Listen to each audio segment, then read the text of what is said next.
Mister C Premkumar அப்படிங்கிறவர் ஒரு மிகப்பெரிய சாடிஸ்ட். மிகப்பெரிய சாடிஸ்ட். அங்க பாருங்க, எல்லாம் ஆமோதிக்கிறாங்க. பின்னாடி திரும்பி பாருங்க சார். பின்னாடி அவங்க ஃபேமிலி நினைக்கிறேன். உடனே ஆமாட்டாங்க. அண்ணா இல்ல இல்ல, என்ன மாதிரி பாதிக்கப்பட்டவங்க அவங்களும் ஒருத்தங்க. கதை வரும் இருங்க. ஸோ இவர் வந்து ஒரு சோல்ஃபுல்லான ஃபில்ம் எடுத்த ஒரு டைரக்டர்ன்ட்டு இவர் வந்து கூப்பிடுவாரு. மேம் ஒரு கதை வச்சிருக்கேன், ஸ்கிரிப்ட் அனுப்புறேன் படிங்க அப்படின்னு.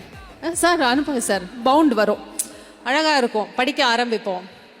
ஒரு 10 பக்கம் போகும்போதே இங்கெல்லாம் ஒரு மாதிரி பண்ணோம், ஒரு மாதிரி ஹெவியா இருக்கும். சரி மேலே படிப்போம். ஒரு 20 பக்கம் இந்த சோலார் பிளெக்ஸ் இருக்குல்ல, அங்கே ஒரு மாதிரி இறுகி டைட்டாக ஆகிடும். ஒரு 30 பக்கத்துக்குள்ள வார்த்தை வராது, குரல் வராது. வாசிச்சு முடிக்கிறதுக்குள்ள ஒரு நம்மளுடைய மனநிலைமை என்னன்றது நம்மளால ஊகிக்க முடியாது. அது சந்தோஷமா துக்கமா, அது என்ன மாதிரி ஒரு ஃபீலிங் அப்படின்றது நமக்கு தெரியாது.